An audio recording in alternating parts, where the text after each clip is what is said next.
headphones and even mobile phones. Home theater, we're across a number of those systems, and that was the start of it.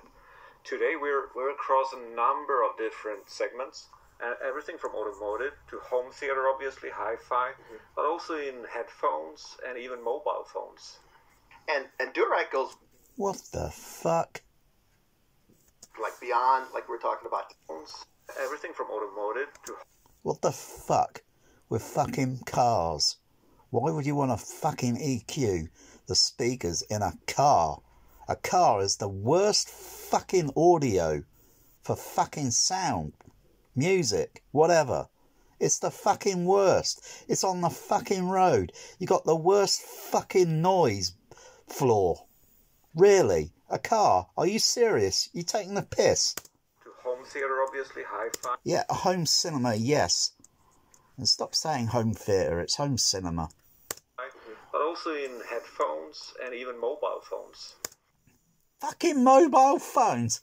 Is this guy taking the piss? See, this is where THX all came unhinged and undone, you know. It started dabbling into bloody THX in a bloody motor car, THX bubble bath, THX babies, human babies, THX breakfast cereal, THX VHS tapes. Oh, really? Seriously? VHS tapes? Those tapes are so... They're okay, but they're just too noisy. And dirac goes like beyond, like we're talking about EQ. It's not just EQ and setting channel levels, correct? No, exactly. I think that's one of the truly unique things about us, is that impulse response correction is what we do. And you might wonder, what is impulse response correction? Well, if you think about... Impulse? Ah, impulse power. Ah, laddie, we give the Enterprise impulse power.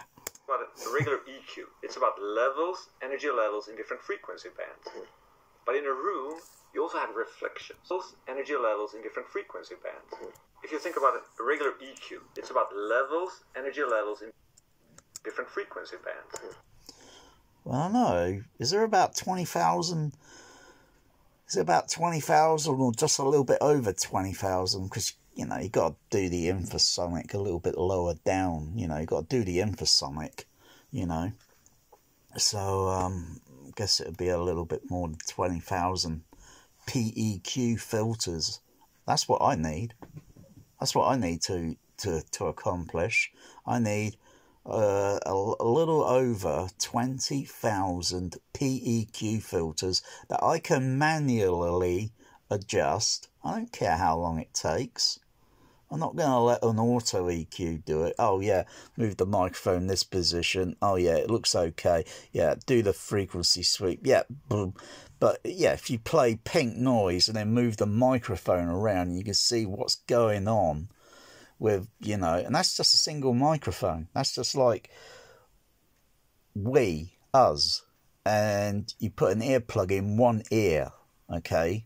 So you cut off all the mid and high range frequency. You can still hear a bit of low range, or you can hear still a bit of proportion, but your other side, your ear, say your left side, hears the sound now. And then if you turn around slightly, your head, you know, and then you focus a bit more on the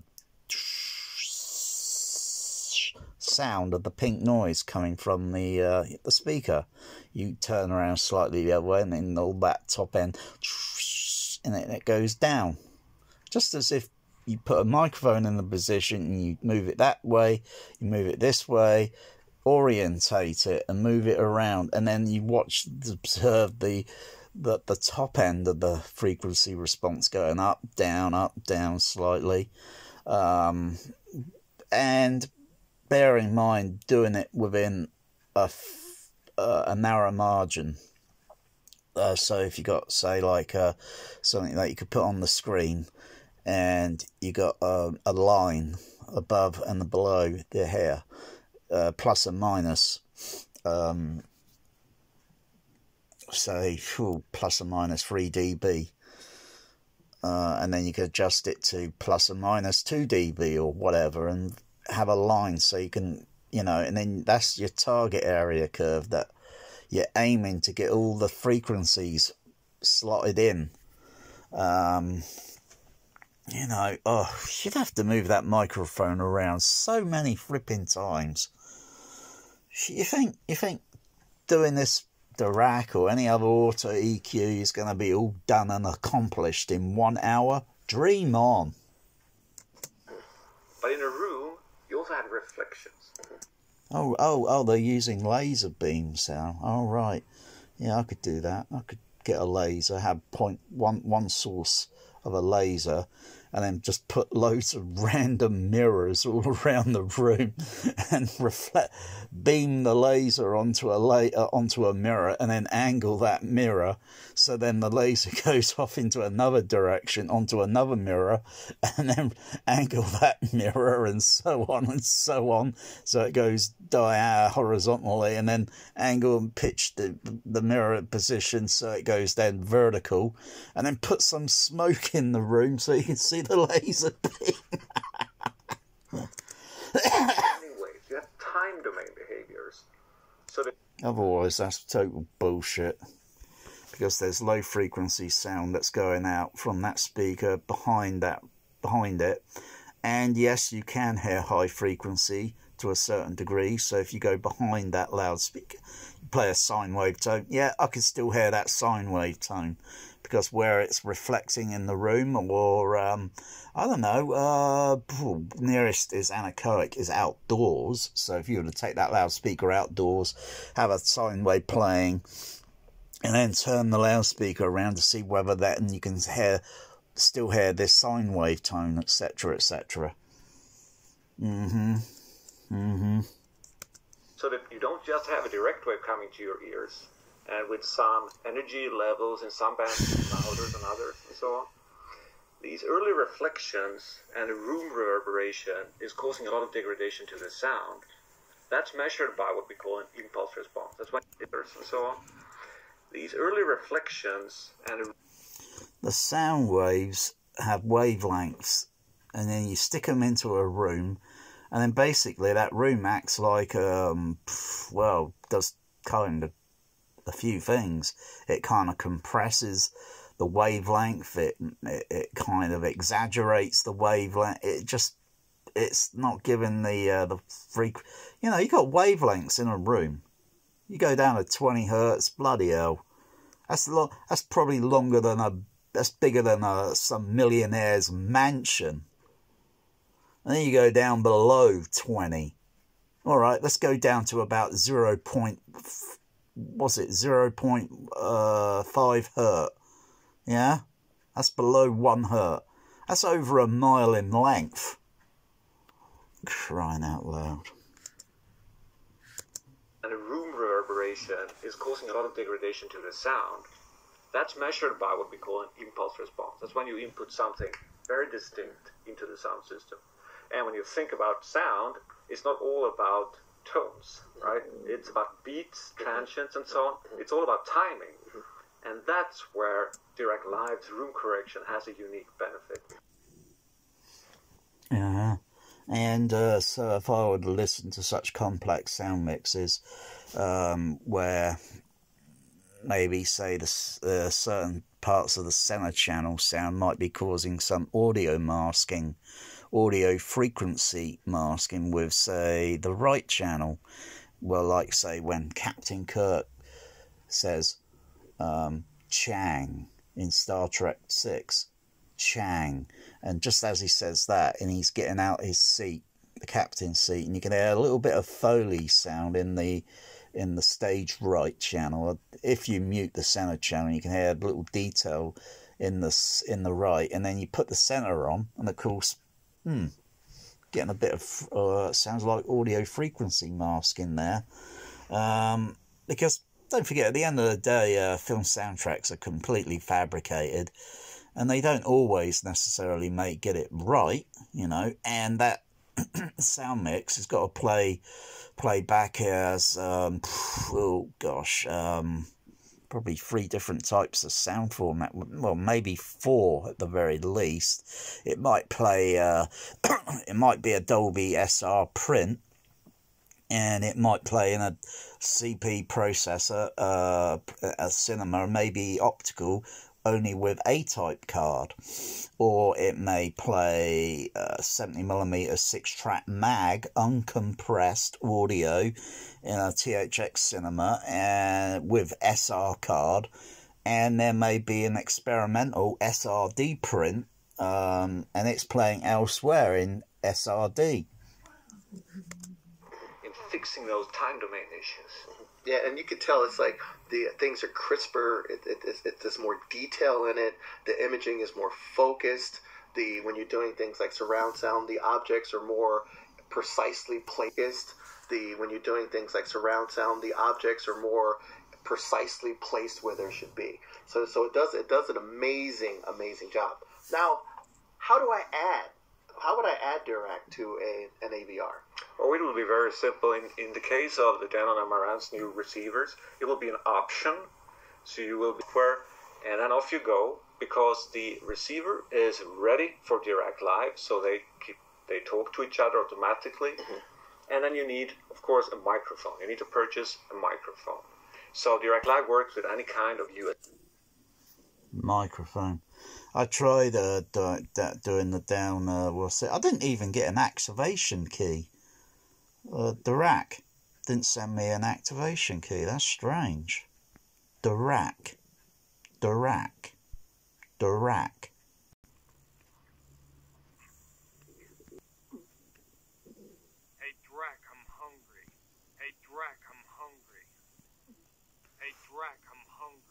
Purchase a microphone. So Dirac. So Dirac Live works with any kind of USB microphone.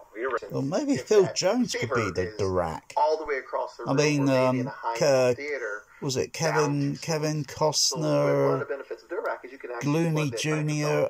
What's his name? That actor. And still get precise Yeah, he was a Dirac, wasn't he? Convenient. That's he could be a Dirac. Customers, just like you say, It'd be really good as a Dirac. And you can't run the cables all the way up to where you're actually listening. Yeah. So this way you can walk around with the laptop, take your measurements, and the laptop connects wirelessly to the receiver. So it's all very, very convenient. Yeah, and great job for 90% of the listeners. But if you... This is useless to me, because if I do my sound in my system so I can expand. I'm not just going to play ball and have my sound, my system doing Dolby Lab spec with overhead surround. Oh, no.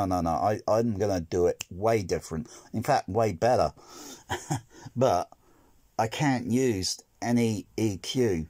Doesn't matter what EQ it is. If I do any adjustments and if I want to use my overhead sounds going through the Dolby SA10s, if I do any EQ on that, it will skew up the matrix decoding, because it's got to have same level matching of frequency, response, gain level, phase.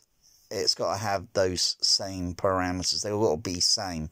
Like putting in a 1 kilohertz sine wave, measuring it and calibrating until, say, switch off the center middle one overhead, and then listen until the 1 kilohertz tone sounds almost, you can barely hear it. Then you switch on the center, boosh, tone comes on.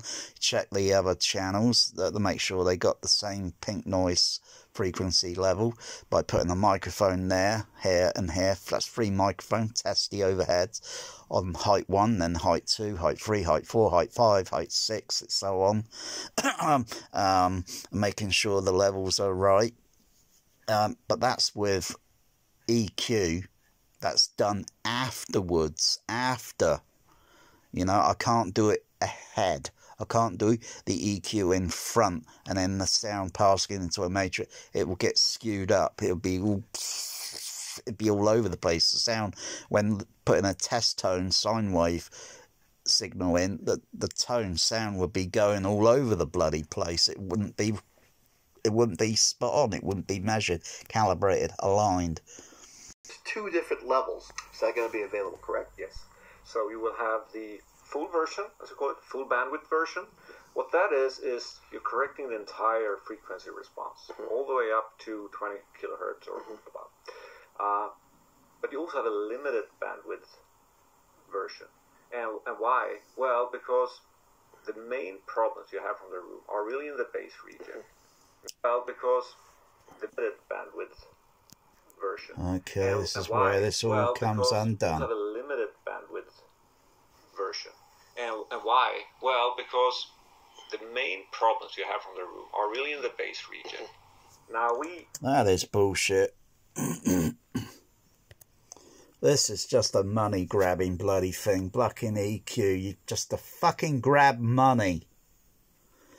There shouldn't be two versions. There should only be one version. No if, no but, no if, no but, no debate, no fucking vote about it. Should only be one fucking EQ. This is where it makes me swear. This is where I get fucking angry. No, I'm not going to use dirac. Now we suggest that you try the full bandwidth. Fuck off. Of